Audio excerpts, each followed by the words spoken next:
Jadi kemarin gue baru nonton film Pengabdi Setan yang kedua pas tanggal 4-nya ya, dimana itu hari pertama rilis untuk umum. Salah satu film yang gue tunggu untuk bulan ini ya.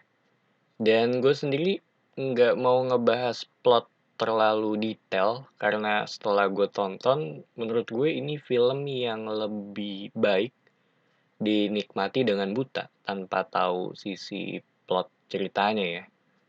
Dan sebelum nonton, gue cukup sering sih untuk ngeliat interviewnya Bang Joko di berbagai YouTube channel ya. Dari sisi hype juga, menurut gue cukup terjaga.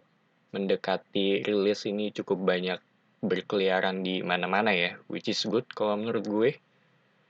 Dan ada satu hal yang cukup membuat gue berpikir agak lama, yaitu nonton di versi apa gitu. Karena ada dua sih yang muncul di kepala gue ya, yaitu nonton di IMAX atau enggak. Tapi yang jelas ini film yang udah gue targetin untuk nonton di bioskop ya. Karena dari sisi pengalamannya yang jadi salah satu nilai lebih sih untuk film-film yang tipikal seperti ini sih. Akhirnya gue memutuskan untuk nonton di versi biasa gitu. Setelah gue pikir-pikir karena berasa rugi aja sih kalau gue pilih nonton di IMAX tapi setengah film gue setengah nutup mata. Jadi gue memutuskan untuk nonton di teater yang biasa dan gue pilih studio yang studio utamanya gitu, dimana lebih besar kan biasanya antara studio satu ataupun 2. Jadi berasa lebih rame aja gitu. Dan kebetulan pas kemarin gue nonton sekitar jam setengah 5-an sore itu cukup cukup rame sih. Dan setelah gue tonton di teater biasa atau setelah gue nonton film ini, menurut gue ini keputusan yang setengah bener sih. Karena gue yakin kalau gue nonton di IMAX itu minimal dari sisi soundnya pasti lebih mantep ya. Dan gue bisa ngomong kenapa bisa lebih mantep karena gue cukup sering untuk nonton di IMAX. Dan sekarang gue akan masuk ke pendapat gue mengenai film ini. Yang pertama itu gue cukup suka dengan setting tempatnya di mana ini simple dan gue rasa menurut gue sih cukup punya karakter ya. Ada sense horornya ya. Dan kalau nggak dikasih hantu-hantuan juga cukup mengerikan tempatnya.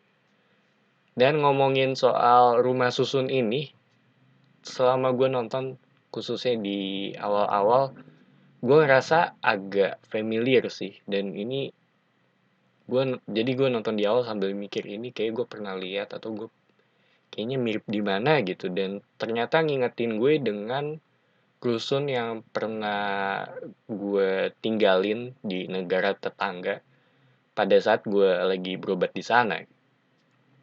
Dan ada remaja teater juga di awal film. Seingat gue ini salah satu bioskop yang ada di masa kecilnya Bang Joko. Dari sisi warna untuk film ini maupun estetika juga ya, itu cukup bagus, terutama pergerakan kameranya ya, karena cukup banyak sih pergerakan kamera di film ini. Entah itu kiri kanan tiba-tiba muncul pocong, terus penggunaan cahaya gitu, cahaya juga hidup mati. Singkatnya ini film yang enak untuk dilihat dan menurut gue nggak kalah sih dengan film-film top Hollywood ya kalau buat gue. Soundnya juga buat gue bagus banget. Mungkin ini yang ngebuat gue sedikit nyesel yang kayak tadi gue bilang kenapa gue nggak nonton di IMAX aja gitu.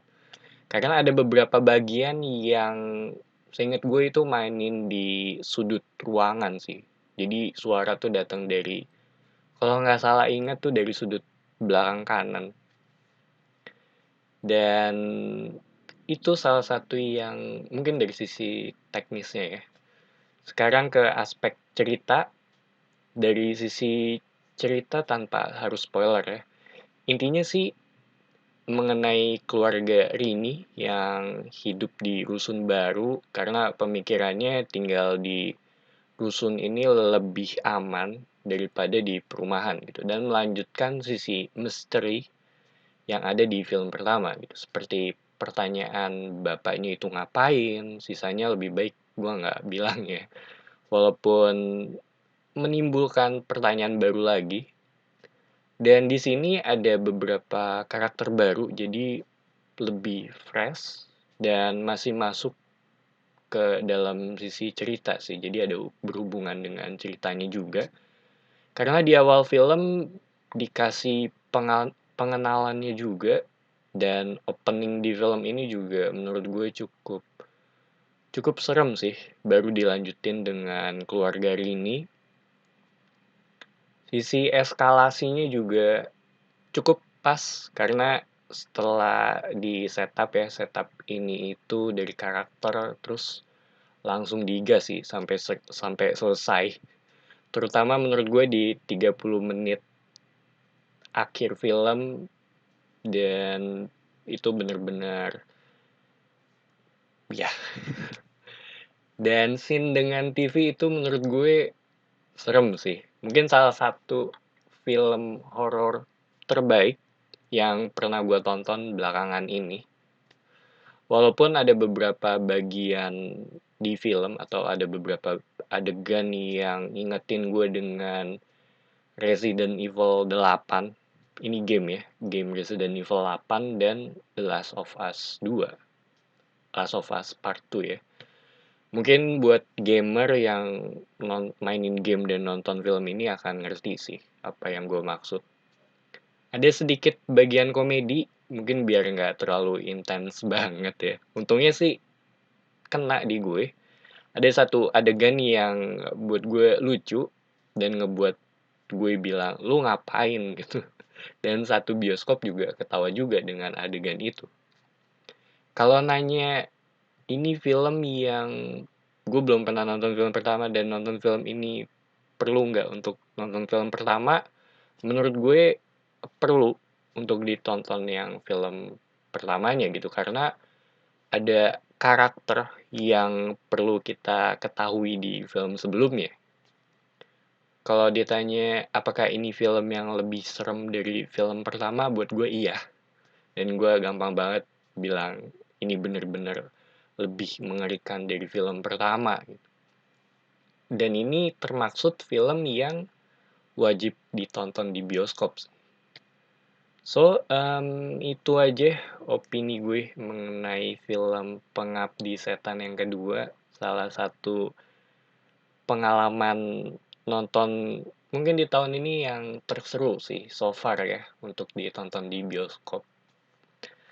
Thank you for watching. It's me, Pat, signing off.